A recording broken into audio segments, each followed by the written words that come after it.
كيف كان خلق النبي صلى الله عليه وسلم আম্মা জান নবীর আখলাক কেমন ছিল, চরিত্র কেমন ছিল? পয়গম্বর আরবি সাল্লাল্লাহু আলাইহি ওয়াসাল্লামের সাহাবায়ে کرام প্রশ্ন করে আম্মা জান পাল্টা জবাব দেন সাহাবায়ে کرامদেরকে, আফাতাকরাউনাল কুরআন, এ সাহাবীরা তোমরা কি কোরআন পড়ো না? সাহাবায়ে کرام বললেন বালা, অবশ্যই আমরা কোরআন পড়ি। পয়গম্বর আরবির স্ত্রী আম্মা জান আয়েশা সিদ্দিকা রাদিয়াল্লাহু আনহা ডেকে বলেন, নবীর সাহাবীরা যদি কোরআন পড়ে থাকো তাইলে জবাব নিয়ে নাও, কানা খুলুকুল কুরআন। আমার নবীর আখলাক জানতে চাও, কোরআনুল কারীম যা আমার নবীর আখলাক ঠিক তা। এই জন্য বলি জমিনের মধ্যে আল্লাহ তাআলা দুটি কোরআন জগতের মানুষের কাছে পাঠিয়েছেন। এর মধ্যে একটা কোরআন হলো থিওরিক্যাল কোরআন, আরেক কোরআন হলো প্র্যাকটিক্যাল কোরআন। কথা কয় না? একটা হলো থিওরিক্যাল কোরআন, আরেক হলো প্র্যাকটিক্যাল কোরআন। থিওরিক্যাল কোরআন হলো আপনার আমার সামনে যে প্রিন্টেড করা কোরআন আছে, এই 30 পারাওয়ালা 114 সূরাওয়ালা কোরআন, এটা হচ্ছে প্রিন্টেড কোরআন, থিওরিক্যাল কোরআন। আর প্র্যাকটিক্যাল কোরআন হলো আপনার আমার নবী মুহাম্মদুর রাসূলুল্লাহ, জোরে বলেন সাল্লাল্লাহু আলাইহি ওয়াসাল্লাম। এখন দুনিয়ার মানুষের অবস্থা হলো সিরাতুন নবী বাদ দিয়েছে দুনিয়ার মানুষেরা। মনে রাখবেন, গোটা নবীজির জিন্দেগিটা সিরাতুন নবী। কেমন করে নবীজি খাওয়া দাওয়া করতেন, এটা সিরাতুন নবী। নবীজির চাহনি কেমন ছিল, এটা সিরাতুন নবী। নবীজি কেমন করে কথা বলতেন, এটা সিরাতুন নবী। নবীজি কেমন করে মাথায় টুপি পড়েছেন, এটা সিরাতুন নবী। কেমন করে নবীজি জুব্বা পরেছেন, এটা সিরাতুন নবী। নবীজি স্ত্রীর সাথে কেমন আচরণ করেছেন, এটা সিরাতুন নবী। নবী জামাইয়ের সাথে কেমন আচরণ করেছেন, এটা সিরাতুন নবী। নবীজি শ্বশুরের সাথে কেমন আচরণ করেছেন, এটা সিরাতুন নবী। বন্ধুদের সাথে নবীজি কেমন আচরণ করেছেন, এটা সিরাতুন নবী। ভাইয়ের সাথে নবীজি কেমন আচরণ করেছেন, এটা সিরাতুন নবী। নিজের মায়ের সাথে কেমন আচরণ করেছেন নবীজি, এটা সিরাতুন নবী। নিজের মা 6 বছর মাথায় জমিন থেকে বিদায় হওয়ার পরে দুধ মা হালিমাতুস সাদিয়ার সাথে আমার নবীর কেমন আচরণ ছিল, এটা সিরাতুন নবী। রাসূলুল্লাহ সাল্লাল্লাহু আলাইহি ওয়াসাল্লাম সন্তানের সাথে কেমন আচরণ করেছেন, এটা সিরাতুন নবী। নবী যখন শ্বশুর ছিলেন, জামাইয়ের সাথে কেমন আচরণ করেছেন, এটা সিরাতুন নবী। নবী যখন জামাই, তখন শ্বশুরের সাথে কেমন আচরণ করেছেন, এটা সিরাতুন নবী। শুধু তাই নয়, আমার নবী যখন রাজনীতিবিদ ছিলেন, কেমন করে রাজনীতি গঠন করেছেন, এটা সিরাতুন নবী। আমার নবী যখন ইমাম ছিলেন, কেমন করে ইমামতি করেছেন, এটা সিরাতুন নবী। আমার নবী যখন আলোচক ছিলেন, কেমন করে বয়ান করেছেন, এটা সিরাতুন নবী। আমার নবী যখন রাষ্ট্রপ্রধান ছিলেন, কেমন করে রাষ্ট্র চালাইছেন, এটাও সিরাতুন নবী। ঠিক কিনা? এখন আমাদের সমাজের মানুষ খালি মিলাদুন নবী নিয়ে দৌড়ায় আর ওয়াফাতুন নবী নিয়ে দৌড়ায়, সিরাতুন নবীর খবর জানেই তো না। এদেশের মানুষ জানেই তো না। এদেশের মানুষ লেনিন কার্ল মার্ক্সের আদর্শ মুখস্থ, কথা কয় না। মাও সেতুনের আদর্শ মুখস্থ এদেশের মানুষের। এদেশের মানুষের সক্রেটিস প্লেটোর আদর্শ মুখস্থ। আমার দেশের যুবকদেরকে যদি বলা হয় নায়ক নায়িকার নাম কও, বাড়ি কোথায়, ঠিকানা কোথায়, কয়টা বিয়ে করছে, ছেলে মেয়ে কয়টা, সব ক্লিয়ার। 60 জনের নাম জিগাইলে 14 জনের নাম কইয়া, এরপরে কয় আরো কমু। কি কথা কন না? এদেশের যুবকদেরকে যদি বলা হয় 5 জন খেলোয়াড়ের নাম বলো তো, 18 জন খেলোয়াড়ের নাম বইলা, কোন খেলোয়াড়ের বাড়ি কোথায়, কোন খেলোয়াড় ছক্কা কয়টা মারে, কার বিয়ের আগে ছেলে হইছে, কার বিয়ের পরে সন্তান হইছে, বিয়ের আগে সন্তান কে ঘটাইছে, কত বছর ধরে সংসার করতেছে, সব মুখস্থ। ওই যুবকরে যদি জিজ্ঞাসা করা হয় 2 জন সাহাবীর জীবনী বলো, পারে না বলতে। ওই বাচ্চাকে যদি জিজ্ঞাসা করা হয় নবীজির জীবনী বলো, পারে না বলতে। প্রথম আমি নিজে চুরি ছাড়বো, পরে চুরি ছাড়ার দাওয়াত দেব। প্রথম আমি নিজে ডাকাতি ছাড়বো, এরপরে মানুষকে ডাকাতি ছাড়ার দাওয়াত দেব। প্রথমে আমি নিজে চাঁদাবাজি ছাড়বো, এরপরে চাঁদাবাজি বন্ধের বিরুদ্ধে বলবো।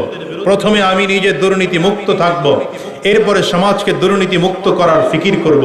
আর এই থিওরি শিখিয়েছেন আমার আপনার নবী সরওয়ারে দু আলম জনাবে মুহাম্মদুর রাসূলুল্লাহ। জোরে বলেন সাল্লাল্লাহু আলাইহি ওয়াসাল্লাম।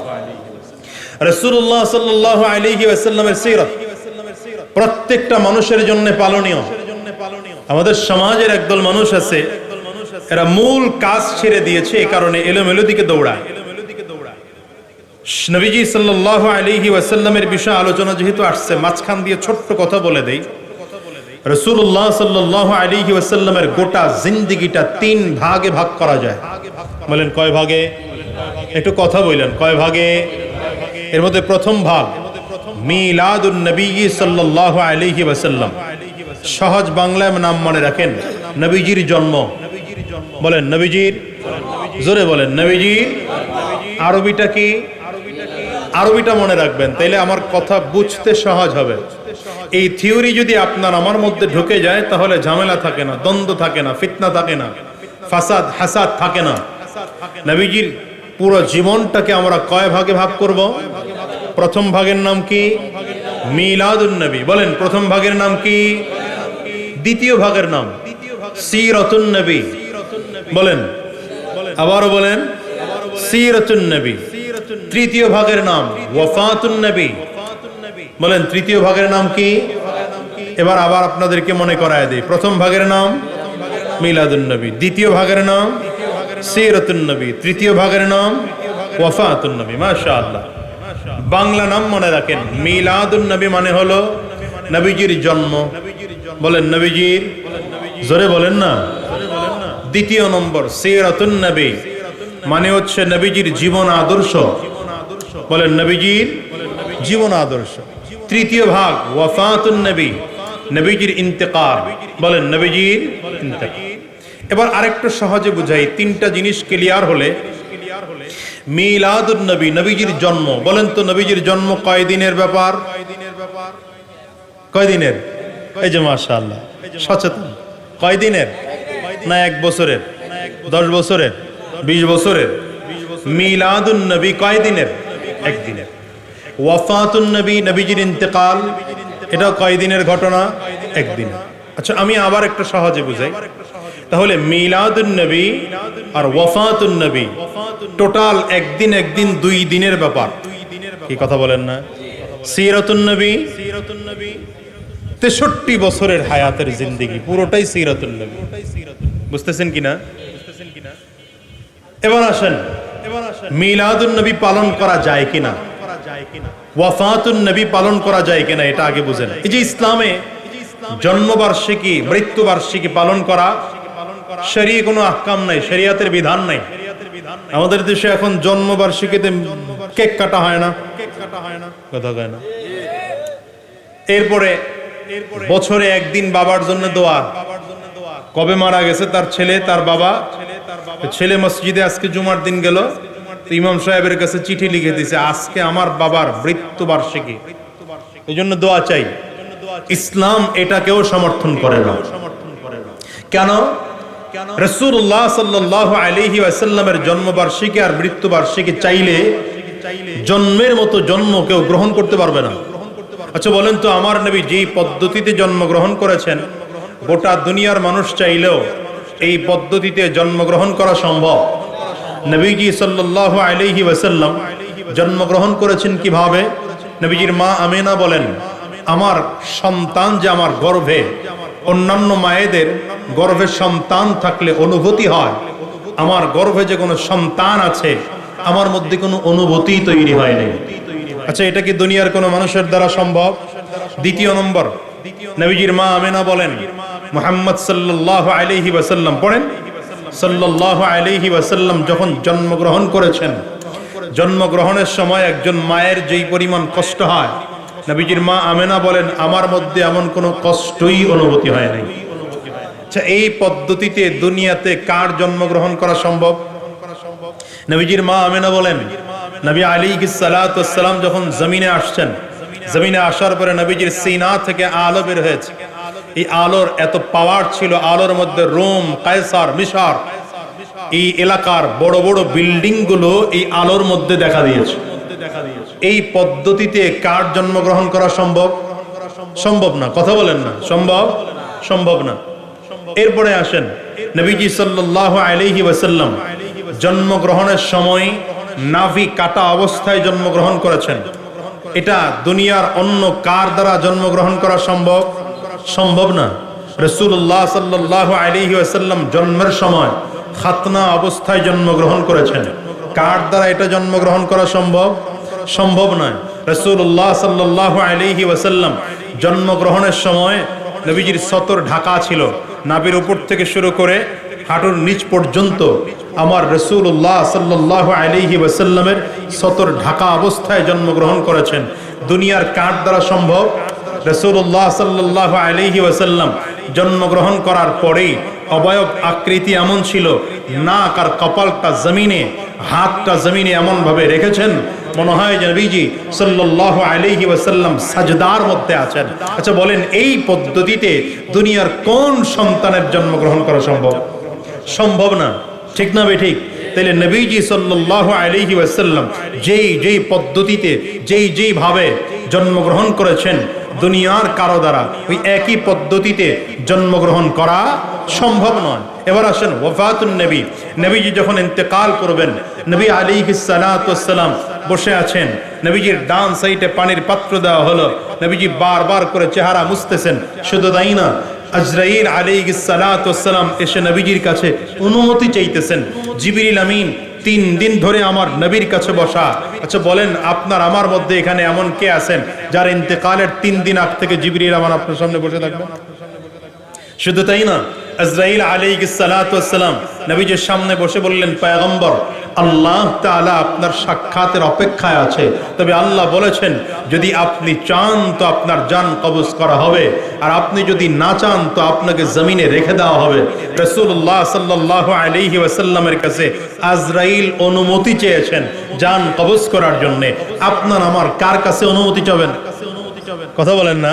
শুধু তাই না, রাসূলুল্লাহ সাল্লাল্লাহু আলাইহি ওয়াসাল্লাম এই আজরাইল আলাইহিস সালাতু ওয়াস সালাম ওয়াফাত দেওয়ার পরে নবীজি হাত উঁচু করেছেন আর আল্লাহর দিকে তাকায়া, আসমানের দিকে তাকিয়ে নবী বলেন, আল্লাহুম্মার রফিকাল আ'লা, আল্লাহুম্মার রফিকাল আ'লা, আল্লাহুম্মার রফিকাল আ'লা।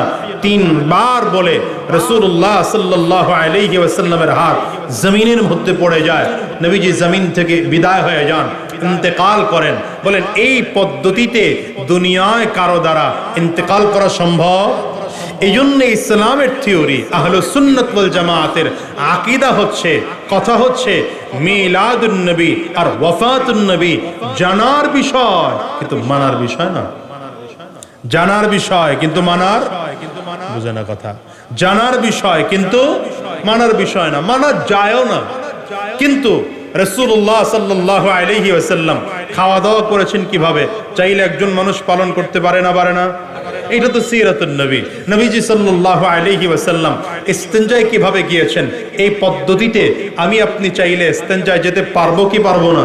এটাই তো সিরাতুন নবী। রাসূলুল্লাহ সাল্লাল্লাহু আলাইহি ওয়াসাল্লাম টুপি পড়েছেন কি পদ্ধতিতে, একজন মানুষ চাইলে নবীজির পদ্ধতিতেই টুপি পড়তে পারবে না? পারবে না? আর এটাই তো সিরাতুন নবী। নবীজি সাল্লাল্লাহু আলাইহি ওয়াসাল্লামের শরীরের পোশাক যেমন ছিল, আপনার আমার শরীরের পোশাকটা তেমন চাইলে পরা সম্ভব না? সম্ভব না।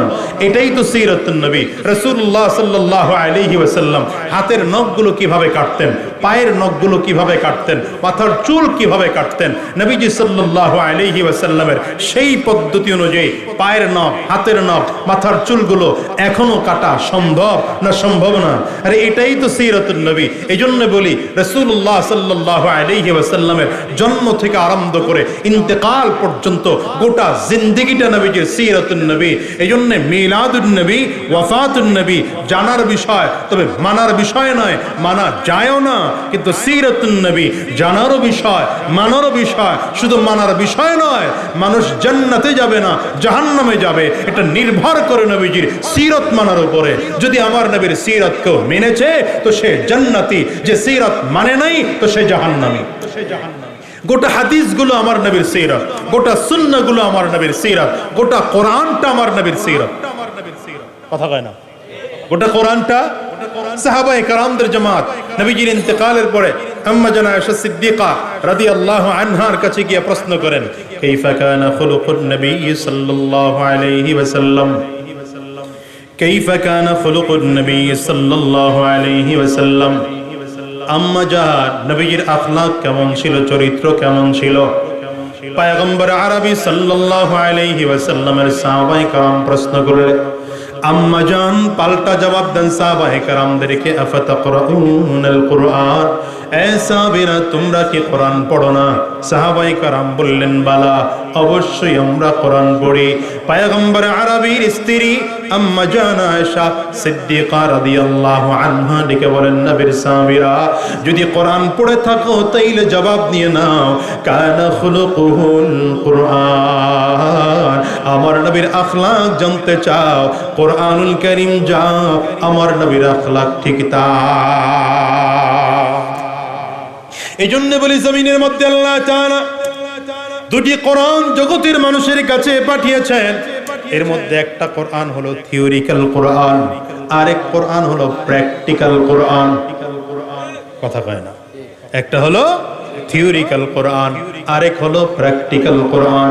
থিওরিক্যাল কোরআন হলো আপনার আমার সামনে যে প্রিন্টেড করা কোরআন আছে, এই 30 পারাওয়ালা 114 সূরাওয়ালা কোরআন, এটা হচ্ছে প্রিন্টেড কোরআন, থিওরিক্যাল কোরআন। আর প্র্যাকটিক্যাল কোরআন হলো আপনার আমার নবী মুহাম্মদুর রাসূলুল্লাহ, জোরে বলেন সাল্লাল্লাহু আলাইহি ওয়াসাল্লাম। এখন দুনিয়ার মানুষের অবস্থা হলো সিরাতুন নবী বাদ দিয়েছে দুনিয়ার মানুষেরা। মনে রাখবেন, গোটা নবীজির জিন্দেগিটা সিরাতুন নবী। কেমন করে নবীজি খাওয়া দাওয়া করতেন, এটা সিরাতুন নবী। নবীজির চাহনি কেমন ছিল, এটা সিরাতুন নবী। নবীজি কেমন করে কথা বলতেন, এটা সিরাতুন নবী। নবীজি কেমন করে মাথায় টুপি পড়েছেন, এটা সিরাতুন নবী। কেমন করে নবীজি জুব্বা পরেছেন, এটা সিরাতুন নবী। নবীজি স্ত্রীর সাথে কেমন আচরণ করেছেন, এটা সিরাতুন নবী। নবী জামাইয়ের সাথে কেমন আচরণ করেছেন, এটা সিরাতুন নবী। নবীজি শ্বশুরের সাথে কেমন আচরণ করেছেন, এটা সিরাতুন নবী। বন্ধুদের সাথে নবীজি কেমন আচরণ করেছেন, এটা সিরাতুন নবী। ভাইয়ের সাথে নবীজি কেমন আচরণ করেছেন, এটা সিরাতুন নবী।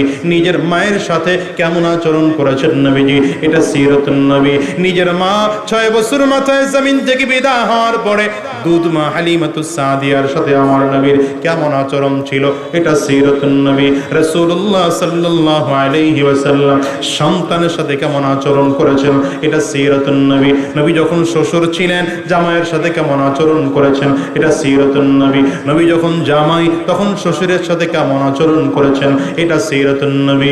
শুধু তাই নয়, আমার নবী যখন রাজনীতিবিদ ছিলেন, কেমন করে রাজনীতি গঠন করেছেন, এটা সিরাতুন নবী।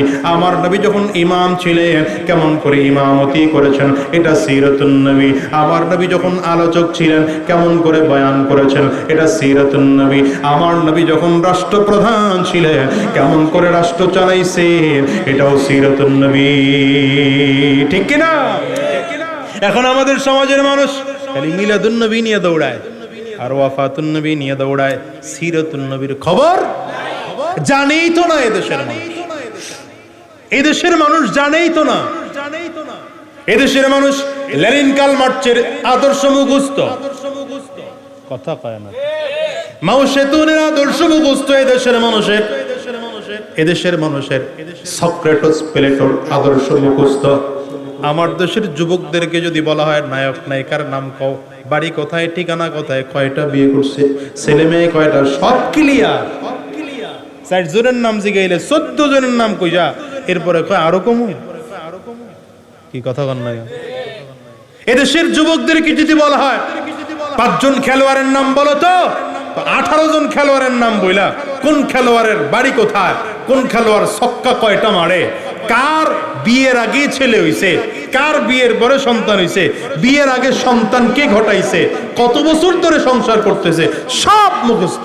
ওই যুবককেই যদি জিজ্ঞাসা করা হয় 2 জন সাহাবীর জীবনী বলো, পারে না বলতে। ওই বাচ্চাকেই যদি জিজ্ঞাসা করা হয় নবীজির জীবনী বলো, পারে না বলতে। কথা কন না? আর আমার দেশের মানুষও সন্তানদেরকে দ্বীনি শিক্ষায় শিক্ষিত করতে চায় না। যাবে কেমনে? এদেশের স্কুলগুলো দেখেন না এখন ধরে ধরে। আগে তো ধর্মীয় শিক্ষক ছিল স্কুলে, এখন এই স্কুলগুলোতে ধর্মীয় শিক্ষক বাদ দিয়া ইন্টারিম গভর্নমেন্ট এরা নতুন করে পদক্ষেপ নিচ্ছে যে স্কুলে এখন গানের শিক্ষক নিয়োগ দেওয়া দরকার। বাড়ি যায় কোয়েন নাউজুবিল্লাহ, এখানে কইলে যদি আবার পাবলিক শুনে ফেলায়, কোয়েন টোয়েন না নাউজুবিল্লাহ, কি কন? এই 4-5 জনে বলবেন, বাকিরা বলবেন টলবেন না। নাউজুবিল্লাহ কপাল পোড়া জাতি, জোরে বলা যায় না, জোরে নাউজুবিল্লাহ বলা যায় না। এটা মুসলমানের দেশ, 92 ভাগ মুসলমানের দেশ। এই দেশে গানের শিক্ষক নিয়োগ দেওয়া হবে, আর আপনারা চুপ করে বসে রয়েছেন। আমরা হুজুররা যদি প্রতিবাদের আওয়াজ তুলি, তখন কি হুজুর সব জায়গায় রাজনীতি করেন না? কি কথা বলো না কেন? আমি এই অন্তর্বর্তীকালীন সরকারকে বলবো, আপনাদেরকে গানের শিক্ষক নিয়োগ দেওয়ার জন্য পাবলিক ধরে রক্ত দিয়ে আপনাদেরকে ক্ষমতায় বসায় না। এ কাজ আপনাদের নয়, ঠিক কিনা বলেন? এই এক দলকে আমরা এদেশ ছাড়া করেছি, তারা ভারত টান টান করার কারণে। আমরা যেমন ভারত বিরোধী, তেমন পাকিস্তান বিরোধী, তেমন আমেরিকার সেই কুফরি শক্তিও যদি আমার দেশে দাদাগিরি করতে আসে, এদেশের মুসলমান তাদেরকে প্রতিহত করবে, ঠিক কিনা? আজ করে বলো। নিয়োগ দেওয়ার জিনিস পান না, আর শিক্ষক নিয়োগ দেওয়া লাগবে। আশ্চর্যের বিষয় হচ্ছে, ধর্ম শিক্ষা এখন পড়ায় হিন্দু টিচারে, খারাপ পড়ায়। মুসলমানের সন্তানদেরকে ধর্ম শিখাচ্ছে হিন্দু টিচার। কত কপালে জাতির পুষছে, কত কপাল পুষছে জাতি।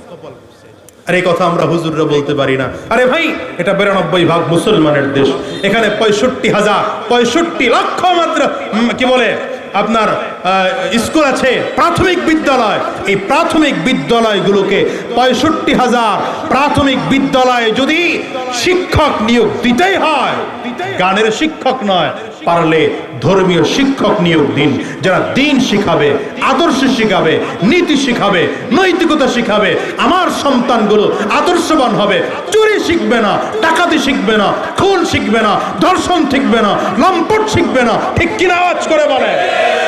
আপনি দেখেন বুঝে আমার কথার সাথে আপনি মিলান। আমার দেশে এখন যতগুলো এমপি মন্ত্রীরা আগে ছিল, এখন নতুন করে হওয়ার চিন্তা করতেছে। যারা ছিল এরা চুরি করেছে, যারা হচ্ছে হওয়ার জন্য প্ল্যানিং করতেছে, এরা অলরেডি শুরু করে দিয়েছে। আপনি খুঁজে দেখবেন, এদের বাবা মা এদেরকে সঠিক শিক্ষা দিতে পারে নাই। পারলেন না ঠিক বলতে, এই সাহস হয় নাই তো আপনাদের। কয়জন আলেম আছে চাঁদাবাজ? ওই কথা কন না কেন? কয়জন আলেম চাঁদাবাজ আছে? কয়জন আলেমকে পাবেন দুর্নীতির সাথে জড়িত? কয়জন আলেম চোরের সাথে জড়িত? কেন নাই? কারণ আলেমদেরকে মাদ্রাসায় দিন শেখানো হয়, নীতি নৈতিকতা শেখানো হয়। আলেমরা চুরি করে না, ডাকাতি করে না, খুন করে না, ধর্ষণ করে না, রাহাজানি করে না, খারাপ কাজের মধ্যে লিপ্ত নয়, বরঞ্চ আলেমরা গোটা জাতির মধ্যে শ্রেষ্ঠ সন্তান, আদর্শবান সন্তান, ঠিক কিনা বলেন? বলবো কি দুঃখের কথা, কয়টা বলবো আপনার করে? অথচ ইসলামের মূল কাজ ছিল আমার ছোট ছোট বাচ্চাদেরকে নবীর পরিচয় দেওয়া হবে, আল্লাহর পরিচয় দেওয়া হবে, দ্বীনের কথা বলা হবে। নয় আমার দেশে, কি ঠিক না? ঠিক। এই জন্য আমাদের জোর দাবি, স্কুলে গানের শিক্ষক নয়, শিক্ষক নিয়োগ দিলে কোন শিক্ষক হবে? ধর্মীয় শিক্ষক। তৈয়ার ইনশাআল্লাহ? আল্লাহ কবুল করুন, আমিন বলেন। মোবাইলের হুজুররা একটু মোবাইল গুলা কি বন্ধ করা যায় না? কথাও কইতে পারতেছি না, এগোর মোবাইলের যন্ত্রণা। আল্লাহ, আমি যদি পারতাম এই জাতিরে মোবাইলটা খাইলো, এই জাতিরে মোবাইল।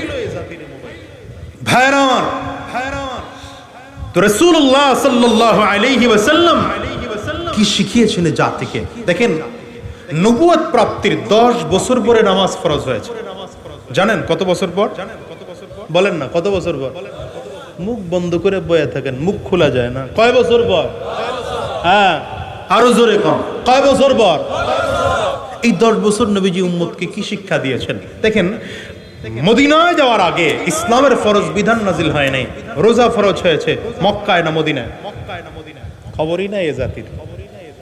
রোজা ফরজ হয়েছে মক্কি জিন্দেগিতে না মাদানী জিন্দেগিতে? মদিনায় গিয়া। তাও জবাব দিতে পারেন না, পারবেন কেমনে? সারাদিন তো খালি সিরিয়াল দেখেন, রাগ করেন না, রাগ করেন না। করলেই কি? আমি খালি গাড়িতে উঠতে মেইন রোডে উঠতে পারলে হয়েছে, এই ভাঙ্গা ডাবার হইলেই হয়েছে। আমার এদেশে নবীজি কি শিখিয়েছেন জাতিকে, এই আদর্শই বুঝি না আমরা। রাসূলুল্লাহ সাল্লাল্লাহু আলাইহি ওয়াসাল্লামের উপরে নামাজ ফরজ হয়েছে নবুয়তির 10ম বছরে এসে। নবুয়তির 13তম বছরে নবীজি হিজরত করে মদিনায় গিয়েছেন। মদিনায় যাওয়ার পরে হজ ফরজ হলো, পর্দা ফরজ হলো, রোজা ফরজ হলো, যাকাত ফরজ হলো, সকল বিধানগুলো মাদানী জিন্দেগিতে ফরজ হলো। মাক্কি জিন্দেগিতে ফরজ হয় নাই। কেন মাক্কি জিন্দেগিতে ফরজ হয় নাই? দুই কারণে। এক কারণ হচ্ছে নবুয়তের শুরু থেকে এই 10 বছর পর্যন্ত রাসূলুল্লাহ সাল্লাল্লাহু আলাইহি ওয়াসাল্লাম গোটা জাতিকে তাওহীদের শিক্ষা দিয়েছেন, আখলাকের শিক্ষা দিয়েছেন। জাতি কি করে চরিত্রবান হবে নবীজি সেটা শিক্ষা দিয়েছেন। জাতি আল্লাহ কিভাবে চিনবে নবীজি সেই পরিচয় দিয়েছেন। নবীকে কিভাবে চিনবে সেই পরিচয় দিয়েছেন। আখিরাতের আযাবের কথা এই জাতিকে শুনিয়েছেন। এই 10 বছর পর্যন্ত গোটা জাতিকে শিখিয়েছেন ইস্তেঞ্জা কেমন করে করবা, আয় মিয়া মাথায় টুপি কেমন করে দিবা, খানা কেমন করে খাইবা, বাবার সাথে কেমনে কথা বলবা, সন্তানের সামনে কেমনে কথা বলবা, জামাইয়ের সাথে কেমনে কথা বলবা, শ্বশুরের সাথে এই চলে এই কই যাস, পুরো আলোচনায় পানি ঢেলে দিছিস বেটা ভাই, রাগ করছস? টোটালটা নবীজি 10 বছর পর্যন্ত শিখিয়েছেন। 10 বছর পরে নামাজ ফরজ হয়েছে। হ্যাঁ, এইবার ট্রেনিং দাও, ইসলামের ট্রেনিং দাও। মক্কায় গিয়েছেন, মক্কা থেকে হিজরত করে মদিনায় যাওয়ার পরে এবার ইসলামী রাষ্ট্র কায়েম হয়েছে। মক্কায় থাকা অবস্থায় কিন্তু ইসলামী রাষ্ট্র কায়েম হয় নাই। ইসলামী রাষ্ট্র কায়েম করেছেন নবীজি কোথায় গিয়া? মদিনায় গিয়া। এই দ্বিতীয় নম্বর কারণ, যতগুলো ইবাদত আছে সকল ইবাদতের পূর্ণতা তখনই আসে যখন ইসলামী রাষ্ট্র কায়েম হয়। ইসলামী রাষ্ট্র কায়েম না হলে কোন ইবাদতের পূর্ণতা আসে না। কেন বললাম? আমাদের দেশটা কি এখন ইসলামী রাষ্ট্র না অন ইসলামিক রাষ্ট্র? হ্যাঁ, ইসলামিক হইলো কেডা কেডা? ইসলামী রাষ্ট্র না অন ইসলামী রাষ্ট্র? অন ইসলামিক রাষ্ট্র। এই জন্য আমরা নামাজ কায়েম করতে পারি না, নামাজ আদায় করি। তাহলে কোরআনে কি বলছেন? নামাজ আদায় করার কথা বলছেন, নামাজ কায়েমের কথা বলছেন। হ্যাঁ, কায়েম কি জিনিস আর আদায় কি জিনিস? পার্থক্য আছে না নেই? কায়েম হলো, আদায় হচ্ছে আমি একা একা নামাজ পড়লাম, আপনি একা একা নামাজ পড়লেন, এই মাহফিলে যেই কয়জন আছেন এই ওই কয়জন নামাজ পড়লাম, এটা হলো নামাজ আদায়। আর কায়েম হওয়ার অনেকগুলো অর্থ তাফসীরে বাইজাবির মধ্যে লেখা হয়। এর মধ্যে একটা হচ্ছে এই যে নামাজের পরিবেশ চালু হয়ে যাওয়া। পরিবেশ চালু হচ্ছে এমন, যেমন এখন মাগরিবের আজান দিবে, কিছুক্ষণ পরেই মাগরিবের আজান দেওয়ার সাথে সাথে প্রত্যেকটা দোকানের শাটারগুলো লেগে যাবে, প্রত্যেকটা ঘর থেকে পুরুষগুলো বের হয়ে মসজিদে চলে যাবে, দোকানের শাটারগুলো লেগে মসজিদে চলে যাবে, প্রত্যেকজন কাস্টমার মসজিদে চলে যাবে, একজন মানুষের রাস্তায় হাঁটবে না, সব মানুষগুলো মসজিদে গিয়ে জামাতের সাথে নামাজ আদায় করবে। এটা হচ্ছে নামাজ কায়েম। আচ্ছা বলেন তো, এখন কি নামাজ কায়েম না নামাজ আদায়? কথা কয় না। তো আদায় কায়েম হবে কখন? যখন ইসলামী রাষ্ট্র আইন কায়েম হবে। ইসলামী রাষ্ট্র কায়েম হবে। আমার দেশের এই থানার ওসি যদি আইন করে দিতেন, যদি কাউকে দেখা যায় নামাজ পড়ে নাই, 3 দিন জেল কাটতে হবে। পাওয়া যাইতো বাইরে লোক, পাওয়া যাইতো, তাইলে বাইরে লোক পাওয়া যেত না, তখন সব মসজিদে। ঠিক না বে ঠিক বলেন? যদি আইন পাস করা হতো সরকার থেকে, যারা যাকাত দিবে না, যারা যাকাত দিবে না, কাউকে যদি যাকাত দেওয়া না হয়, কারো উপরে যাকাত ফরজ হয়েছে দেওয়া হলো না, তাইলে তাকে 1 বছর কারাদণ্ড। তাহলে বলেন আমার দেশের কেউ যাকাত ফাঁকি দিত? ফাঁকি দিত না। আমার দেশে চুরি একের পর এক চলতেছে, এই জায়গায় চুরি সকালবেলা, ওই জায়গায় চুরি বিকালবেলা। বরঞ্চ এখনকার আইন হচ্ছে, ব্যাপারটা হচ্ছে এমন যে যত বড় নেতা সে তত বড় চোর। কি ঠিক না? যে যত বড় নেতা সে তত বড় ডাকাত, যে যত বড় নেতা সে তত বড় চাঁদাবাজ। আমি তো বলি ইসলামের দেশ যদি থাকতো, এদেশে যদি ইসলাম কায়েম থাকতো, প্রত্যেকটা নেতার হাত কাটা যেত। আমি এই যে বলেছি 5 আগস্টের পরে বেশি আইন করার দরকার নাই। এখন তো উপজেলা চেয়ারম্যানরা নাই, এখন তো এমপিরাও নাই, এরপরে কমিশনাররাও নাই, মেয়ররাও নাই, ইউনিয়ন পরিষদ এখনো ভাঙে নাই। এ কারণে 5000 ইউনিয়ন পরিষদের চেয়ারম্যানদের মধ্যে তাও নাকি 3500 গায়েব। 3500 পালাইছে। কই 3500? কয় না, দেখছেন? কয় না। বলেন বলেন বলেন, 3500 চেয়ার। আরো জোরে কও, আওয়াজ করে কও, চিল্লায় কও, চুরি করে পালাইছে। এখন আছে আলহামদুলিল্লাহ, এক দেড় হাজার আছে, আমি একজন আছি এর মধ্যে, যারা পালায় নাই হেগোর মধ্যে আমি। কইবেন না তো হুজুররা না, এই জন্য কইবেন না তো, পালান লাগে না হুজুর গোর, পালান লাগে না। কারণ যেগুলো জনগণের প্রতি জুলুম করেছে, অত্যাচার করেছে, ওরা তো পালাইতেই হবে। যারা জুলুম করে নাই, অত্যাচার করে নাই, অবিচার করে নাই, যারা ইনসাফের সাথে এদেশ চালাতে চেয়েছে, ইনসাফের সাথে চলেছে, দুর্নীতির কালি যাদের শরীরের মধ্যে নাই, তাদের পালাতে হবে না। দেখেন না দরবেশ সাহেব এমন কালি মাখছে, এমন দুর্নীতির কালি মেখেছে, দরবেশ সাহেবের দাড়ি কামাইছে, এরপরে মুখের মধ্যে কলব দিয়া সব কালো বানাইছে, বানায় প্যান্ট শার্ট খুলে লুঙ্গি পড়েছে, এরপরে মাছের টলারে উঠেছে। আইন শৃঙ্খলা রক্ষা বাহিনী বলে বাঁচতে পারবো না, কট খাওয়ায় দেব। আমি বলেছিলাম এই যে বর্তমান যে চেয়ারম্যান আছে ১,৫০০, এই ইন্টারিম গভর্নমেন্ট এতটুকু আইন পাশ করুক, অন্তর্বর্তীকালীন সরকার এতটুকু আইন পাশ করুক, যে কয়জন চেয়ারম্যান বর্তমানে আছে 100% সরকারি সম্পদের রক্ষণাবেক্ষণ করবে। কোন একজন চেয়ারম্যান যদি সরকারি সম্পদ চুরি করে ধরা খায়, ডাকাতি করে ধরা খায়, কোন কাজের বরাদ্দ অনুযায়ী কাজ না করে যদি সে কাজের সম্পদ চুরি করে, তাহলে জাতীয় মসজিদ বাইতুল মুকাররমে জুমার নামাজের পরে মিডিয়ার উপস্থিতিতে চেয়ারম্যানের হাত কেটে দেওয়া হবে। একটা চেয়ারম্যানের হাত কাটেন, বাকিগুলো এমনি ভালো হয়ে যাবে। তা আমি নিজে হয়ে কইলাম আর কি, আমি তো চেয়ারম্যানের উপরে যাইতে পারতেছি না, আমি তো এই পর্যন্ত আছি, এই জন্য এইটা বললাম, অটোমেটিক ভালো হয়ে যাবে। এটা বলার মতো সাহস আমাদের আছে আলহামদুলিল্লাহ, কারণ এই 4.5 বছরে চুরির দাগ লাগে নাই তো। সুতরাং মনে রাখেন, আগামীতে যখন নির্বাচন আইব, তখন খুঁজে খুঁজে যেগুলার দাড়ি নাই, মাথায় টুপি নাই, নামাজ টামাজ পড়ে না, সিজনাল মুসল্লি, এরা যদি আমাকে ধর্ম ব্যবসায়ী কনে, বিসমিল্লাহ সারা বিধান দরকার নাই, এরা আমাকে বলে ধর্ম ব্যবসায়ী। আরে বেটা, আমরা নির্বাচনের আগেও নামাজ পড়ি, পরেও নামাজ পড়ি, নির্বাচনের আগেও মাথায় টুপি থাকে, পরেও মাথায় টুপি থাকে, নির্বাচনের আগেও মুখে দাড়ি থাকে, পরেও মুখে দাড়ি থাকে, নির্বাচনের আগেও ওলামায়ে কেরাম জনগণের সাথে সম্পৃক্ততা রাখে, পরেও রাখে। তোমরা তো নির্বাচন আসলে মসজিদে মসজিদে দৌড়াও, মাথায় টুপি লাগাও, মুখে দাড়ি রাখো। আমরাও চাই তোমরা সব সময় দিনের রাস্তায় চলো, তাহলে তোমরাও ভালো হয়ে যাও, আমরাও ভালো হয়ে যাই, গোটা জাতিটাই ভালো হয়ে যায়। ঠিক কিনা আওয়াজ করে বলেন? আল্লাহ জাতিরে বুঝার তৌফিক দান করুন। তো 10 বছর নবীজি কয় কারণে বললাম? 2 কারণে। এক কারণ হলো 10 বছর নবীজি গোটা জাতিকে এই এদিকে আখলাক শিখিয়েছেন, তালিম দিয়েছেন, আখিরাতের তালিম, কিয়ামত কাকে বলে এটা শিখিয়েছেন। নামাজ আমার রাসূলুল্লাহ সাল্লাল্লাহু আলাইহি ওয়াসাল্লাম শিখানোর আগে এগুলো শিখায় ক্লিয়ার করেছেন। 2 নম্বর কারণ, মদিনায় যাওয়ার পরে সকল বিধান আসলো, কারণ ইসলামী রাষ্ট্র কায়েম হওয়ার আগ পর্যন্ত কোন বিধানকে পরিপূর্ণভাবে পালন করা যায় না। এই জন্য আমাদের প্রথম দাবি, আমার এই দেশে আর কিছু হোক আর না হোক, এই 53 বছর ধরে আমরা বহুত দুর্নীতি দেখেছি, এই 17 বছরের স্বৈরাচার দেখেছি, নতুন করে আর দেখতে চাই না। এবার ইসলাম কায়েম করতে চাই, বাংলার আকাশে কালিমার পতাকা উত্তোলন করতে উড্ডীন করতে চাই, কোরআন দিয়ে দেশ চালাতে চাই। তৈয়ার কারা কারা দেখি, হাতগুলো উঁচা করে দেখা হয়। ভয়ের কিছু নাই, শুধু সাহস নিয়ে সামনে আগান। বলবেন হুজুর হবে না, আমি বলি না হবে না সেটা নয়, চেষ্টা আপনার আমার শুরু করেন, একদিন হয়ে যাবে।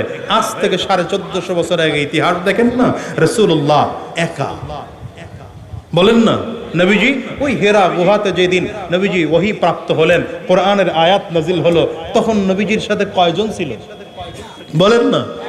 আসছেন ঘরে, আম্মাজান খাদিজা রাদিয়াল্লাহু আনহাকে বলেন জাম্মিলুনি, আম্মাজান চাদর দিয়ে ঢাকলেন। একটা চাদর দেওয়া হলো, নবীজির বন্ধ হয় না। আরেক চাদর দেওয়া হলো, কাঁপুনি বন্ধ হয় না। আরেক চাদর দেওয়া হলো, কাঁপুনি বন্ধ হয় না। রাসূলুল্লাহ সাল্লাল্লাহু আলাইহি ওয়াসাল্লাম দাওয়াত বন্ধ করেন নাই। আম্মাজান খাদিজা কালিমা পড়ে মুসলমান হয়েছেন। পরের দিন আবু বকর সিদ্দিক কালিমা পড়ে মুসলমান হয়েছেন। পরের দিন আলী রাদিয়াল্লাহু আনহু কালিমা পড়ে মুসলমান হয়েছেন। ইসলামের প্রথম যুগ চলে গেল, দ্বিতীয় বর্ষে এসে সাদ ইবনে আবি ওয়াক্কাস রাদিয়াল্লাহু আনহু এমন করে 6 বছর চলে গেল।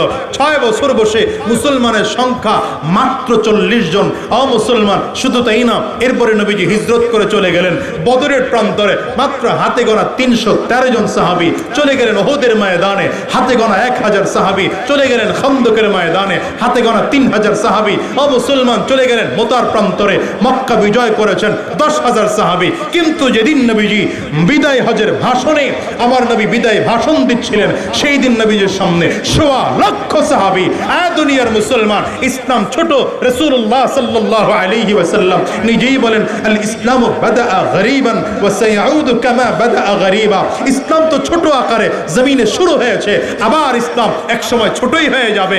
আপনি মনে করেন না আমরা মুসলমানের সংখ্যা কম, আমরা সবাই মিলে ইসলামের পক্ষে কথা বলে লাভ নাই। আমি বলবো না না, বর্তমান বাংলাদেশে আমরা 92 ভাগ মুসলমান। এদেশে নামাজির সংখ্যা এখনো কম নয়, রোজাদারের সংখ্যা এখনো কম নয়, দিনদারদের সংখ্যা এখনো কম নয়, মাথায় টুপি দেওয়া মানুষের সংখ্যা এখনো কম নয়, মুখে দাড়ি রাখার সংখ্যা এখনো মানুষ কম নয়। সবাই মিলে যদি চিন্তা করি, আমরা ডান বাম বহুত দেখেছি।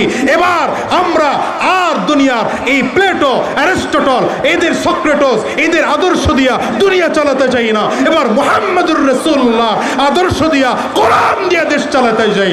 সবাই মিলে চাইলে এ দেশটা কোরআনের শাসন কায়েম হতে বাধ্য। ঠিক কিনা আওয়াজ করে বলো, কারা কারা চাও? 2 হাত উঁচু করে দেখাও। তৈয়ার তো ইনশাআল্লাহ, তৈয়ার তো ইনশাআল্লাহ। সুতরাং মনে রাখবেন, আলহামদুলিল্লাহ উলামায়ে কেরামদের দূরত্ব দিন দিন কমে এসেছে। হাতে হাত রাখতে আরম্ভ করেছেন, উলামায়ে কেরাম কাঁধে কাঁধ মিলাতে আরম্ভ করেছেন, এক স্টেজে বসতে শুরু করেছেন, উলামায়ে কেরাম এক দস্তরখানে বসতে শুরু করেছেন। ভবিষ্যৎ ভালো, বলেন না? আমি তো দেখতে পাচ্ছি বাংলার আকাশে কোরআনের সূর্যোদয়ের আবার দেখা যাচ্ছে। বাংলার বাতাসে ওর ইসলামের সুঘ্রাণ পাওয়া যাচ্ছে। ইনশাআল্লাহ আগামীর বাংলাদেশ সুন্দর হবে, ভালো হবে। আমরা এই দেশটাকে নিয়ে সামনের দিকে এগিয়ে যাব, ইসলাম মনে হব। তৈয়ার তো ইনশাআল্লাহ? সবাই তৈয়ার তো ইনশাআল্লাহ? কারো প্রতি বিদ্বেষ নাই, প্রত্যেকের প্রতি দিল ভরা মোহাব্বত নিয়ে, বুক ভরা ভালোবাসা নিয়ে কথাগুলো বলে গেলাম।